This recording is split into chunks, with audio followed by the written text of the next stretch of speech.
नमस्कार। आप देख रहे हैं स्पेशल कवरेज न्यूज और मैं हूं आपके साथ शिव कुमार मिश्रा। हरियाणा में चुनाव पर बीजेपी और कांग्रेस में घमासान। आप, बसपा, जेजेपी, नेशनल लोकदल अपना स्थान खोज रहे हैं, लेकिन बीते चुनाव को हम देख रहे हैं तो कई राज्यों में हमने इस पर बातचीत की और कई राज्यों में हमने चुनाव देखे। जनता अब आमने सामने लड़ाई लड़ रही है। अगर जनता ने ठान लिया है कि हम अमुक दल को हराएंगे तो जनता तय कर देती है कि अमुक दल को जिताएंगे। फिर कोई party third gender, third party, third समूह की तरफ जाती नहीं। आपने देखा उत्तर प्रदेश में चुनाव हुआ, लोकसभा में हुआ, विधानसभा में हुआ, दो दल आपस में उलझे, बाकी दल नेस्तनाबूद हो गए। आपने राजस्थान में देखा, कांग्रेस और बीजेपी में चुनाव हुआ, एक तीसरा गठबंधन बना, वो खत्म हो गया। यही हाल मध्य प्रदेश में कांग्रेस और भाजपा की लड़ाई हुई, तीसरा एक दल बना वहां, उसका भी कुछ नहीं हुआ। अब हरियाणा में है, अगर ये प्रैक्टिकल कामयाब होता है तो निश्चित रूप से दो दल आमने सामने लड़ेंगे। इस सब पर गांव गांव जाकर लोगों से मिल रहे हैं। हमारे साथ हैं पत्रकार संदीप सिंह जी, उनका स्वागत है और अभिनंदन है। सीधा उनसे पूछेंगे, संदीप जी, क्या हालात हैं वास्तविक? क्योंकि अगर ग्राउंड रिपोर्ट की बात करें तो तरीके तरीके की, अलग अलग तरीके की बातचीतें निकल के आ रही हैं। वहीं आज तो एक और बातचीत ये निकल के आ गई कि प्रधानमंत्री जी से चीफ जस्टिस की इसी बहाने मुलाकात थी कि मुख्यमंत्री केजरीवाल को जमानत मिल जाएगी। तो लोग जितनी बातें हैं वो अपने हिसाब से हर बात का एक्सप्लेन कर रहे हैं। देखिए, हरियाणा के अंदर चुनाव है और तमाम पार्टियां चुनावी मैदान में हैं, चाहे वो आप हो, बसपा हो, जेजेपी हो, चंद्रशेखर आजाद की आजाद समाज पार्टी हो। तमाम पार्टियां चुनावों में लगी हुई हैं। चुनावी प्रक्रिया जो है उनकी शुरू हो चुकी है। लेकिन आप देखिए, जिस तरीके से जब सीधा मुकाबला कांग्रेस और बीजेपी के आमने सामने का मुकाबला है कांग्रेस और बीजेपी में, लेकिन जो पार्टी जेजेपी जो ऑलरेडी बीजेपी के गठबंधन में आखिरी तक रही, किसान आंदोलन में चुप रही और तमाम मुद्दों पर खामोश रही, किसानों पर लाठियां पड़ती रही, किसानों पर गोलियां चलती रही, किसान मर गए, लेकिन उसके बाद भी जेजेपी खामोश रही, उस गठबंधन में रहकर भी खामोश रही। आज गठबंधन तोड़ने के बाद अगर ये पूरा मामला यहाँ तक पहुंचा है कि अलग अलग हटकर चुनाव लड़ना है, तो कहीं ना कहीं इसमें भारतीय जनता पार्टी की साजिश दिखाई देती है।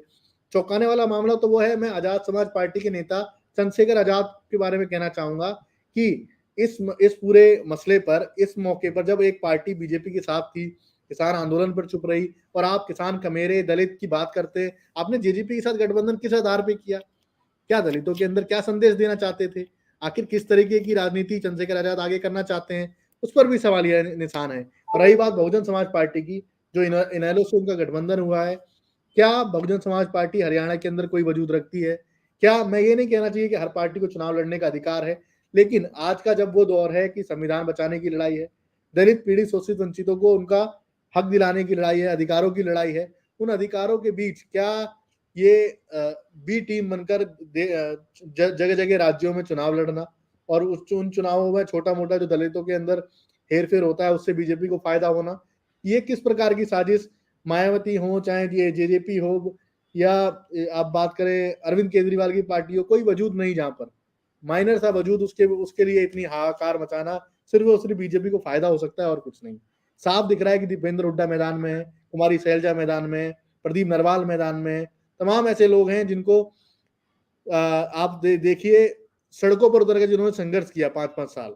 मैं आपको बताऊं, एक वो व्यक्ति जिसने जमीन से लेकर पूरा क्षेत्र नाप डाला, पूरा एक जेएनयू से उभरे, जेएनयू के छात्र रहे प्रदीप नरवाल को अभी टिकट दिया गया है भवानी खेड़ा से, कांग्रेस पार्टी ने एक गरीब दलित परिवार से आने वाले व्यक्ति को टिकट दिया गया है। तो कांग्रेस पार्टी की जो सोच है, जो अम्बेडकरवादी नेता प्रदीप नरवाल हैं, उनको टिकट देना किस सोच को मायने रखता है? गरीब मजदूर कमेरे परिवार से आने वाले व्यक्ति को टिकट देना क्या सोच रखती है कांग्रेस पार्टी? इससे आपको जान सकते हैं कि अम्बेडकरवादी विचारों को लेकर कांग्रेस पार्टी कितनी मजबूत है। संदीप जी, आप कह रहे हैं कि कांग्रेस दलितों का ख्याल रखती है जी। और मायावती जी उसे आरक्षण को लेकर बड़ा हमला बोल रही हैं राहुल गांधी पर। उधर जी चंद्रशेखर जी कह रहे हैं कि हम जेजेपी के साथ जाएंगे, और जेजेपी के दुष्यंत चौटाला कह रहे हैं कि अगर हम किसान आंदोलन में चले जाते तो मेरी गाड़ी तोड़ दी जाती। उस राज्य में, जिस राज्य में किसान प्राथमिकता हो, तो ऐसे में जेजेपी के साथ तो चंद्रशेखर जी गए हैं, और राष्ट्रीय मतलब नेशनल लोकदल के साथ मायावती जी गई हैं। हरियाणा में एक अभी मैंने जो लोगों से बातचीत की तो वहां के लोग कह रहे हैं कि अगर दलित वर्ग और जाट वर्ग एक हो गया तो बाकी सब भी इकट्ठे हो जाए तो कुछ होना नहीं है, चुनाव एक तरफा हो जाएगा। चुनाव एक तरफा हो जो मैंने जाएगा। मैंने मेरा अपना आकलन है। तो ऐसे में ये दल सिर्फ कांग्रेस को कमजोर करके क्या मिलता है? जी, कांग्रेस को कमजोर करके बस वही मिल रहा है, बीजेपी को फायदा, समाज में बंटवारा, वर्गों में बंटवारा। जो जो जो पार्टी लगातार मुस्लिमों पे, दलितों पे, किसानों पर, गरीब मजदूरों के खिलाफ खड़ी है, जो पार्टी अडानी अंबानी से अपनी सरकार चलवा रही है, एक तरफा पता है कि उस पार्टी के खिलाफ अगर आज कोई हरियाणा में लड़ रहा है तो कांग्रेस लड़ रही है। आज सबको पता है कि देश के अंदर की जो राजनीति है, जो प्रधानमंत्री नरेंद्र मोदी जिस मनुस्मृति राज को देश के अंदर लागू करना चाहते हैं, उस मनुस्मृति राज के खिलाफ अगर कोई डटकर खड़ा है तो वो मेरे को लगता है सदन के अंदर राहुल गांधी हैं, जो संविधान हाथ में लेकर सवाल पूछ रहे हैं कि मेरा एक लक्ष्य है, जातिगत जनगणना होनी चाहिए। वो जातिगत जनगणना कब होगी, इसकी बात प्रधानमंत्री नरेंद्र मोदी बताएं, पूरी भारतीय जनता पार्टी बताए। लेकिन नहीं, बीजेपी किसमें लगी है, राहुल गांधी क्या खा रहे हैं, राहुल गांधी कहाँ जा रहे हैं, राहुल गांधी विदेश में क्या बोल रहे हैं, राहुल गांधी घर में क्या बोल रहे हैं। पूरा एक खौफ का माहौल राहुल गांधी को लेकर पूरी भारतीय जनता पार्टी और प्रधानमंत्री नरेंद्र मोदी के अंदर है। ये बात मैं कहना चाह रहा हूँ। संदीप जी, कई युवा इस बार कांग्रेस ने टिकट देकर मैदान में हरियाणा की में उतारे हैं। अगर हम अहिरवाल से बात शुरू करें और वैसवाल तक चले जाएं, जाट बेल्ट से शुरुआत करें और इधर हम मेवात तक चले जाएं, जी, जो बीजेपी मुसलमान से नफरत करती थी, वो बीजेपी आज मुसलमान के दरवाजे पर दस्तक दे रही है। उसका उदाहरण है कि पिछले एक भी चुनाव में बीजेपी ने विधायक और सांसद पद का एक भी मैन उम्मीदवार मुस्लिम समुदाय से नहीं दिया। पहली बार हिंदी बेल्ट का राज्य गिना जाता है हरियाणा, जहां उसने फिरोजपुर, झिरका और एक और विधानसभा पर 2 उम्मीदवार उन्होंने मुस्लिम उम्मीदवार उतारे हैं। क्या अब बीजेपी बदलती नजर आ रही है? क्या सबके साथ और सबके विकास के साथ अब मुसलमान को भी साथ ले रही है? उधर दलित और पिछड़े के अत्याचार को अभी कोई भी पक्का सबूत नहीं दे पा रही है कि ना हम संविधान बदलेंगे, ना हम आरक्षण हटाएंगे, क्योंकि लगातार जो वो क्रियाकलाप कर रहे हैं उसमें बार बार ये समझ में आ रही है कि आरक्षण भी बदलेंगे और संविधान भी लगातार बदल ही रहे हैं। गाय बगाए वो कोई न कोई रुकावट पैदा कर रहे हैं। आरक्षण बदलने की बात तो प्रधानमंत्री नरेंद्र मोदी या उनके जो अगले पिछड़े जो भी आ जाए, आरक्षण बदलने की हिम्मत तो किसी के अंदर है नहीं। और जो समाज के अंदर क्रांति है, जो समाज के अंदर आज उत्तेजना है, उसको लेकर तो प्रधानमंत्री नरेंद्र मोदी और पूरी भारतीय जनता पार्टी और मंत्रिमंडल छोड़ दे कि आरक्षण के ऊपर कोई सवालिया निशान या आंच भी आ सकती है किसी भी तरीके की। राहुल गांधी और तमाम जो लोग, पूरी कांग्रेस पार्टी, अखिलेश यादव, तेजस्वी यादव, जो विपक्ष एकजुट होकर आरक्षण और संविधान बचाने के लिए लड़ाई लड़ रहा है, उसके आगे प्रधानमंत्री नरेंद्र मोदी की राजनीति अब फुस हो चुकी है। बहुत पिछड़ गए हैं प्रधानमंत्री नरेंद्र मोदी उस लोकप्रियता से, जिस लोकप्रियता में सामाजिक न्याय है, जिस लोकप्रियता में जाति जनगणना का मुद्दा है, जिस लोकप्रियता में देश की उस आवाम का मुद्दा है जो दलित है, पीड़ित है, शोषित है, वंचित है, अल्पसंख्यक है, आदिवासी है। इसमें क्या हो रहा है आप देखिए। मुस्लिम समाज की बात करने की बात करे बीजेपी, क्या सीए एनआरसी के दंगे बीजेपी के भूल जाएंगे लोग? हरियाणा के अंदर हुई नू हिंसा भूल जाएंगे? वो चाचा का जो घर डब्बा तोड़ा गया, दुकान तोड़ी गई, क्या वो लोग भूल जाएंगे? क्या उस माँ के आंसू भूल जाएंगी जो नू हिंसा के बाद रो रही थी? क्या ऐसे लोग जो सिर्फ नफरत का बाजार खोलना चाह रहे हैं, क्या लोग उसको कबूल करेंगे? या उस चीज को लोग कबूल करेंगे जो मोहब्बत की दुकान लेकर पूरे देश के अंदर फिर रहा है? उस चीज को कबूल करेंगे? आज ये राहुल गांधी के खिलाफ एक एजेंडा चला रहे हैं। राहुल गांधी ने आरक्षण के खिलाफ कुछ बोल दिया विदेश में जाकर और पूरे में हाहाकार मचा रहे हैं, आरक्षण विरोधी राहुल गांधी। अरे जो व्यक्ति आपके लिए जाति जनगणना का मुद्दा, जिसके लिए आखिरी लक्ष्य हो, जिसके लिए संविधान बचाना लक्ष्य हो, जिसके लिए हाथरस के अंदर जब वो जाता है दलित बेटी के लिए न्याय लड़ने के लिए, यमुना एक्सप्रेस वे पर उसको लाठियां पड़ती हैं, नीचे गिरा दिया जाता है पुलिस के द्वारा और मार खाता है। मार खाने के बाद पुलिस से लड़ते हुए वो हाथरस की दलित बेटी के परिवार से मिलने जाता है और उसको आर्थिक, सामाजिक और हर तरीके की मजबूती प्रदान करता है, ये उस व्यक्ति को दलित विरोधी बता रहे हैं। आप सोचिए किस मानसिकता के लोग हैं ये वो लोग हैं जो सिर्फ और सिर्फ मनुस्मृति से राज चलाना चाहते हैं। ये वो लोग हैं जो हाथरस की दलित बेटी को उस परिवार से का मुंह नहीं देखने देते, उस चिता को पुलिस प्रशासन जला देता है। ये वो लोग हैं जो दिल्ली में वाल्मीकि बेटी के साथ रेप होता है उसके ऊपर कुछ नहीं बोलते, सिर्फ और सिर्फ दिखावा करने का काम करते हैं। SC/ST एक्ट को कमजोर करने का काम अगर किसी ने किया तो भारतीय जनता पार्टी और प्रधानमंत्री नरेंद्र मोदी ने किया। अगर असल में कोई दलित विरोधी है तो खुद और खुद प्रधानमंत्री नरेंद्र मोदी हैं। और हरियाणा का बड़ा दलित वर्ग, बड़ा दलित तबका, आप देखिएगा कांग्रेस के साथ इस वक्त जाट का एक समीकरण, जो दलित बाहुल और दलित और जाटों का एक समीकरण मजबूत होके इस बार मेरे को लगता है कि कांग्रेस की तरफ है और उसका झुकाव दिखता है कांग्रेस की तरफ। क्योंकि जो लोकसभा के नतीजे हम लोगों ने देखे, तमाम लोकसभा के नतीजे हम लोगों ने देखे, उसमें हमें देखने को मिला कि क्या छवि, एक तरफ राहुल गांधी, एक तरफ अखिलेश यादव, तेजस्वी यादव, उधर दीपेंद्र हुड्डा, उधर तमाम जो बड़े बड़े नेता एक साथ एकजुट होकर संविधान बचाने के लिए निकल पड़े। लेकिन एक शब्द प्रधानमंत्री नरेंद्र मोदी के मुंह से नहीं निकला कि हाँ, संविधान बचाने की जिम्मेदारी उनकी भी है। हरियाणा में अब चुनाव बिल्कुल, अब तो सब फाइनल है, स्थिति पर्चा फाइल हो चुके हैं एक एक विधानसभा पर। कांग्रेस यहां अंतिम दौर तक अपनी सूची जारी करती रही, बीजेपी पहले कर चुकी थी। और बीजेपी में इतनी बड़ी तादाद में बगावत हुई है कि 2 से 3 हजार उसके पदाधिकारी, 2 से 3 हजार पदाधिकारी बीजेपी को बाय बाय कह चुके हैं। विद्रोह मचा हुआ है। कल रामविलास शर्मा तो फूट फूट कर रो रहे थे। इससे पहले उनके कैबिनेट मंत्री कंबोज जी भी रो चुके थे और टिकट को लेकर मुख्यमंत्री से अपनी नाराजगी भी जता चुके थे। वो मुख्यमंत्री को सरेआम मंच पर रबर स्टैंप कहकर संबोधित भी कर चुके थे। इस सब के बावजूद भी बीजेपी जिस तरीके से कल रात वहां संवैधानिक दायरे के तहत उस सरकार को बर्खास्त किया गया, एक तरीके से विधानसभा भंग की गई, अब गृह मंत्री के अधीन है, यानी अब राज्यपाल शासन है। अब चुनाव में कोई बदलाव देख रहे हैं क्या? कोई ये सोची समझी रणनीति है या वास्तविक संवैधानिक संकट था? देखिए, जिस तरीके से हरियाणा के अंदर राजनीति भारतीय जनता पार्टी करती हुई आ रही है, आपने देखा होगा मुख्यमंत्री बदला, खट्टर जी को बदला तो नायाब सैनी सिर्फ और सिर्फ एक पिट्ठू की तरह काम करते रहे पूरे प्रकरण में। कोई फैसला लेने की ताकत उनके हाथ में नहीं। हरियाणा के अंदर जब किसान बॉर्डर पे बैठे, कोई फैसला उन्होंने नहीं लिया, कोई शब्द नहीं, कुछ नहीं। प्रधानमंत्री नरेंद्र मोदी एक बिल्कुल नकारा प्रधानमंत्री की तरह, जिसे बोलते हैं कि भूत बनकर बैठे रहे, ना कोई आवाज ना कुछ, सिर्फ और सिर्फ 700 किसान हमारे मर गए तब भी शांत।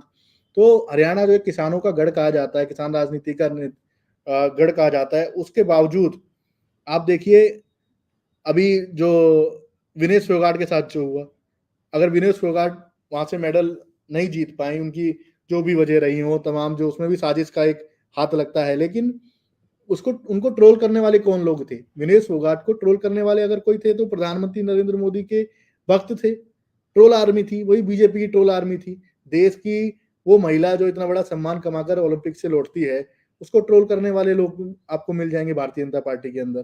तो इनकी जो नफरत भरी राजनीति है पूरी, चाहे वो आप बजरंग पुनिया को लेकर देख लो, विनेश फोगाट को लेकर देख लो, खिलाड़ियों के प्रति जो इनकी एक नकारता है उसको देख लीजिए। आज भी ब्रजभूषण शरण पार्टी में है, कोई जवाब नहीं।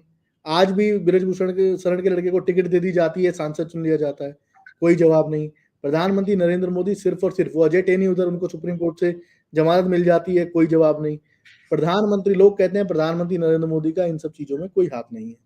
क्या आपके परिवार में अगर हम एक परिवार हैं, अगर हमारे परिवार का कोई लड़का या कोई बच्चा अगर कोई गलती करता जाता है और हम उसको नहीं डांटें या नहीं डांटें, वो तो चलता है कि हम आपको, आप कह रहे हैं डांट दिया, हमने डांट दिया। एक होता है डांट दिया और नहीं डांट, और सबसे बड़ा चीज होती है उसमें चुप्पी साधना। अगर आप चुप्पी साधते हैं तो समझिए उस नफरत के बाजार में आपकी सहमति है। तो प्रधानमंत्री नरेंद्र मोदी ने चुप्पी साध कर ये साबित कर दिया है कि इन सभी नफरती भरे माहौल के लिए वो जिम्मेदार भी हैं, और उनकी चुप्पी कहीं ना कहीं सहमति है कि आप लोग आगे बढ़ो, ऐसी नफरत फैलाते जाओ, हम साथ हैं। ऐसी किसानों को मरने दो, हम साथ हैं। ऐसी दलितों को मरने दो, हम साथ हैं। ऐसी पीड़ितों को मरने दो, हम साथ हैं। ऐसी मजदूरों को मिलों में मरने दो, हम साथ हैं। ऐसी दिल्ली के कारखानों में आग लगने दो, हम साथ हैं। ऐसी तमाम जो कांड देश भर के अंदर हो रहे हैं, महिलाओं के साथ बलात्कार से लेकर, इसमें क्या प्रधानमंत्री नरेंद्र मोदी का कर्तव्य नहीं था कि इमरजेंसी में प्रेस वार्ता करके तमाम दलित उत्पीड़न, महिला उत्पीड़न को लेकर एक प्रेस वार्ता की जानी चाहिए थी, जिसमें सवाल जवाब होते, पक्ष विपक्ष से सवाल होते कि क्या देश के अंदर ये स्थिति सुधारी जा सकती है? क्या फर्रुखाबाद में दलित बेटी जो फांसी से लटक गई उसका जवाब कौन देगा? प्रधानमंत्री नरेंद्र मोदी देंगे। क्या जब पानी पीने से दलितों को रोका जाता है उसका जवाब कौन देगा?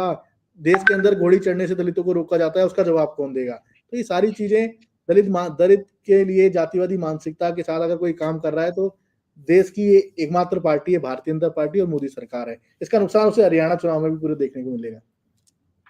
ये हरियाणा में बड़ी तादाद में दलित चुनाव है। संदीप जी, हरियाणा में जुलाना सीट इस समय हॉट सीट बनी हुई है।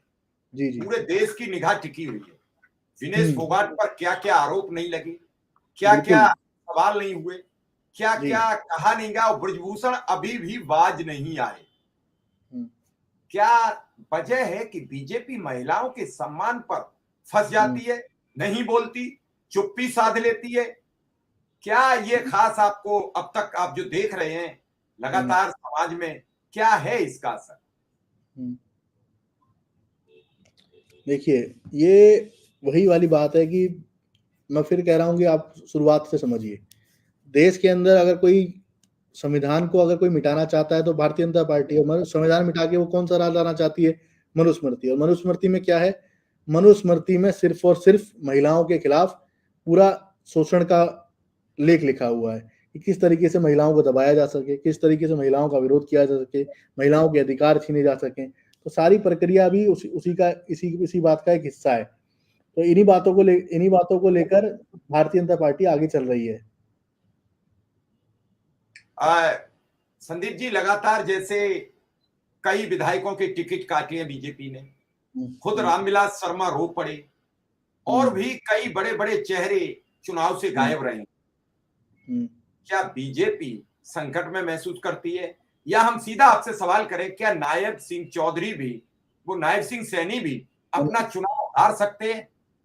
बिल्कुल, मुख्यमंत्री भी अपना चुनाव, जिस तरीके से पूरे हरियाणा के अंदर एक लहर दौड़ पड़ी है संविधान बचाने की, मेरे को लगता है मैं कांग्रेस की लहर नहीं मानता, मैं राहुल गांधी की लहर नहीं मानता, मैं प्रियंका गांधी की लहर नहीं मानता, मैं किसी पार्टी के किसी नेता की लहर नहीं मानता, लेकिन जो मोदी विरोधी और संविधान बचाने की जो लहर है ना, ये सबसे बड़ी लहर है।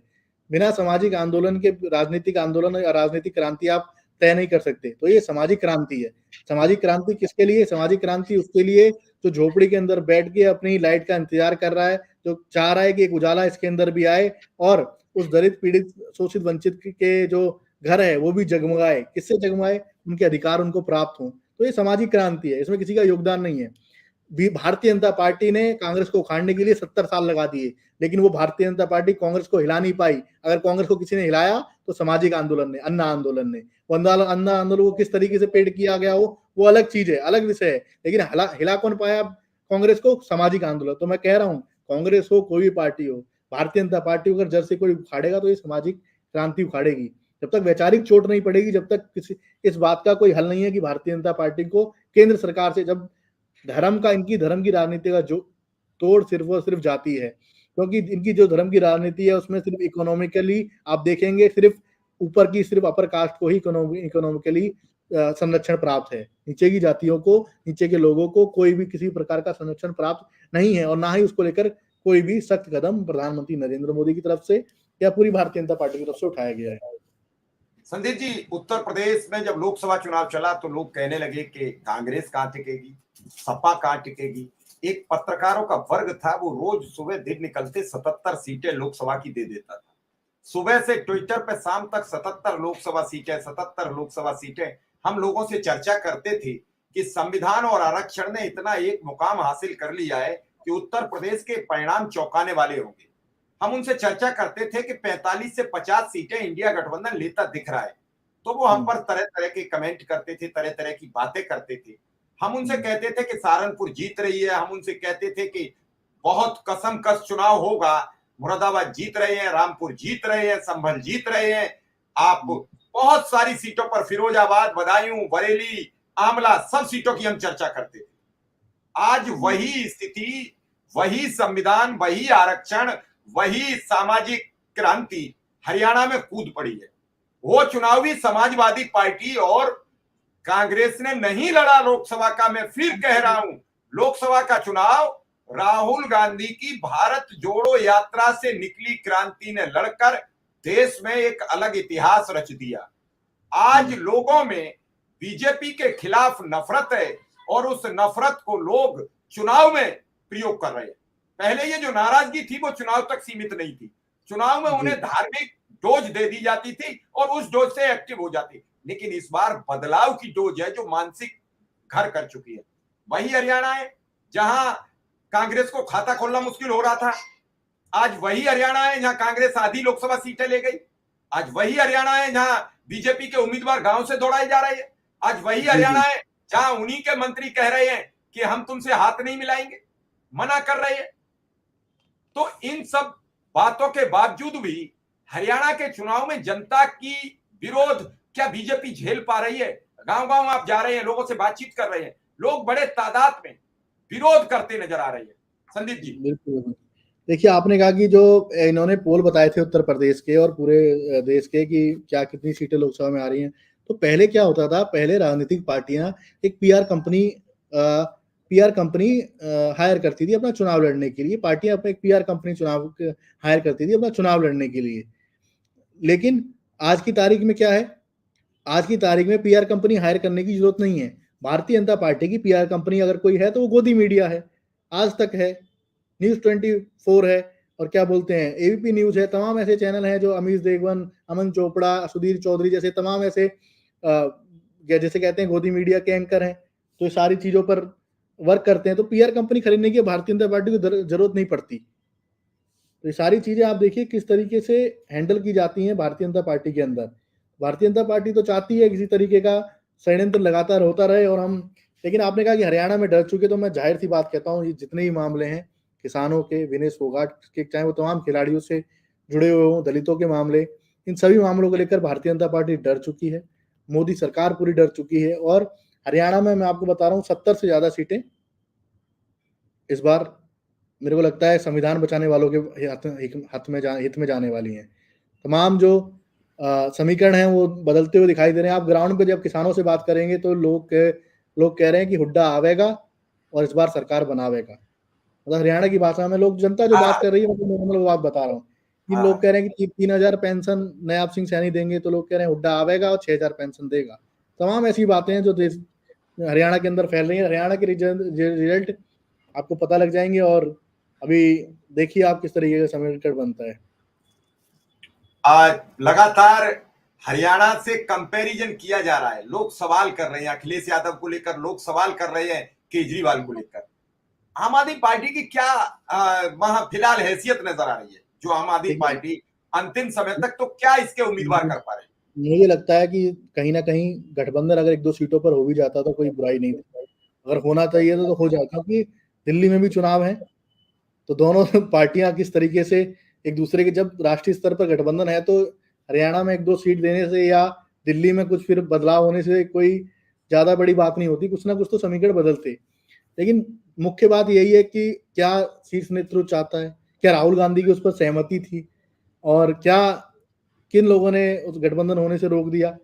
कहीं ना कहीं दिल्ली में भी कांग्रेस को कुछ ना कुछ फायदा हो सकता था, क्या अकेले लड़ने पे कितनी दिल्ली कांग्रेस मजबूत है वो भी चर्चा का विषय है। तो तमाम चीजें हैं इसमें, लेकिन आम आदमी पार्टी का अभी हरियाणा के अंदर वजूद उतना नहीं है जितना होना चाहिए था। लेकिन दिल्ली गठबंधन के हिसाब से देखा जाए तो गठबंधन दोनों तरफ अगर मेल खाया जाए तो होना चाहिए था कि 1-2 सीट उधर सही, 1-2 सीट इधर सही।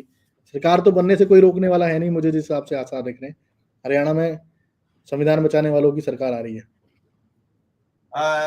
अभी आपने संदीप जी कहा कि अगर गठबंधन हो जाता तो दोनों दलों के लिए बेहतर होता, लेकिन मैं पिछले काफी चुनाव से देख रहा हूं कि चुनाव एक तरफा हो रहे हैं, चुनाव आमने सामने हो रहे हैं। जो तीसरे टाइप के दल बन रहे हैं या गठबंधन बन रहे हैं, उन्हें जनता सीधे सिरे से नकार देती है। कई राज्यों में मैंने देखा, तो चुनाव जब आमने सामने फंसा है और जनता बदलाव चाहती है, जब जनता बदलाव चाहती है तो आमने सामने चुनाव आ जाता है।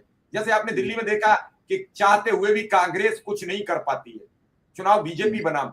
तो क्या बीजेपी के खिलाफ वहां इतनी नफरत बन चुकी है, क्या दिल्ली भी हो सकती है कि बीजेपी 10 सीटों तक सिमट के रह जाए? जी जनता का देखिए, रुख है। दिल्ली में अभी केजरीवाल आज छूट के आए हैं, आपने देखा होगा कि क्या परिस्थिति बनती है पूरे मामले में। और मेरे को लगता है केजरीवाल के छूटने के बाद माहौल थोड़ा थोड़ा और बदलेगा। भारतीय जनता पार्टी की परिस्थिति मेरे ख्याल लगता है वापस 2 या 3 सीट पे ना आके सिमट जाए।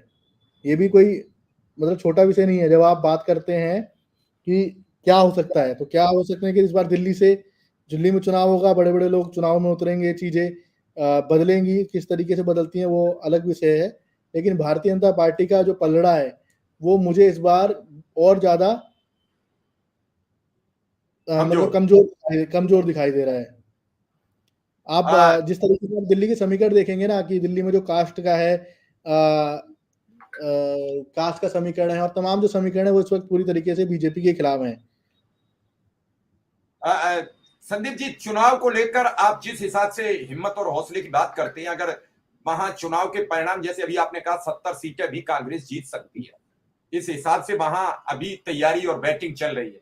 आप जब जी, जी। जाते हैं, आम जनमानस से बात होती है, तो उसे हुड्डा जी के प्रति क्यों 10 वर्ष लोगों ने झेल लिया।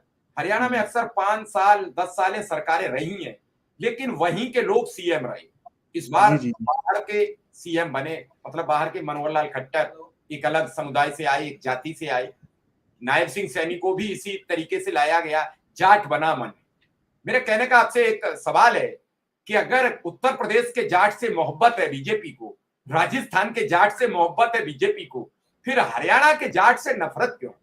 जबकि कोई भी पार्टी ऐसी नहीं है, अगर उसका पैतृक वोट देखिए अमुक वोट है किसी भी एक्स वाई जाति का, तो उस वोट के साथ उसका वही प्रभाव हरियाणा में होगा, वही उत्तर प्रदेश में होगा, वही राजस्थान में होगा। लेकिन यहां बातें बदल जाती हैं, यहां अलग अलग तरीके से।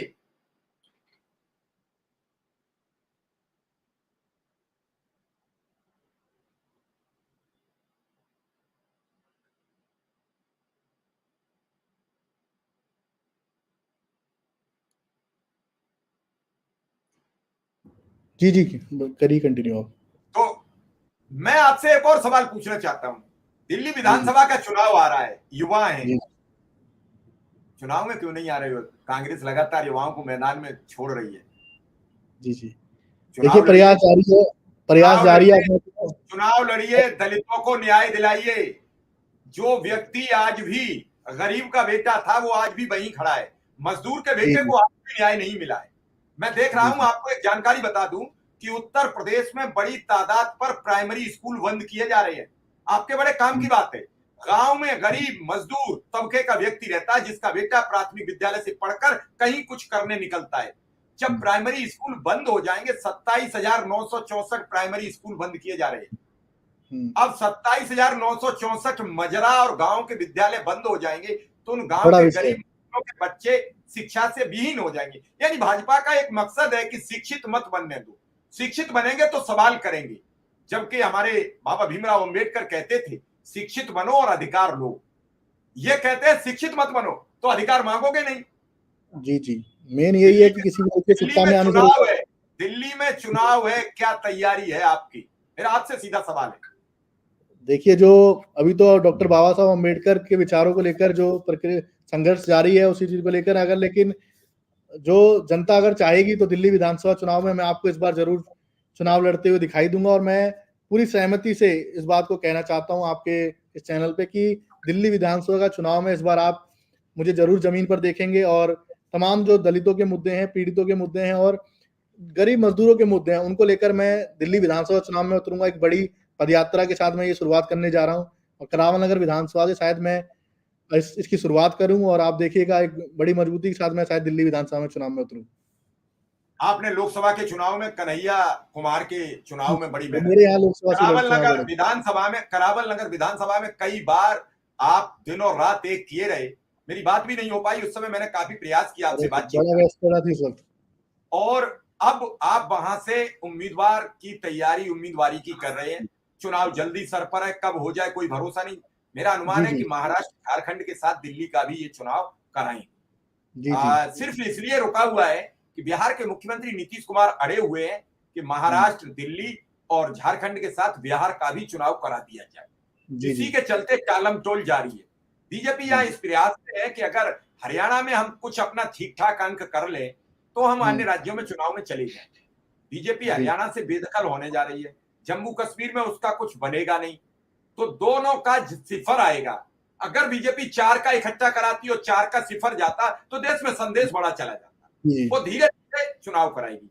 दिल्ली धीरे-धीरे में चुनाव देखिए ये दिल्ली वो में चुनाव प्रधानमंत्री आएगा तो कैसे समीकरण बनेंगे आम आदमी पार्टी से? मैं कह रहा हूँ ये वो प्रधानमंत्री नरेंद्र मोदी जो कह रहे थे कि देश में एक साथ चुनाव होने चाहिए, चार चुनाव एक साथ करा नहीं पा रहे।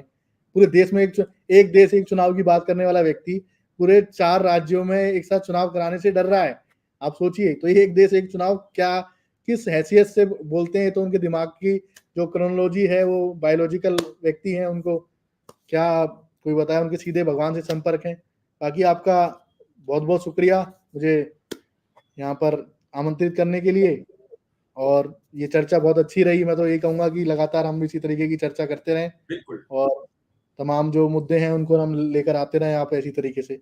और बहुत बढ़िया नहीं, आपने बिल्कुल जो बिल्कुल, कैसे दिल्ली को लेकर विशेष चर्चा करेंगे, क्योंकि जी जी, दिल्ली दिल्ली को लेकर देश जल्दी का चर्चा दिल है और करते हैं। दिल्ली की राजनीति तय करती है देश की धुरी।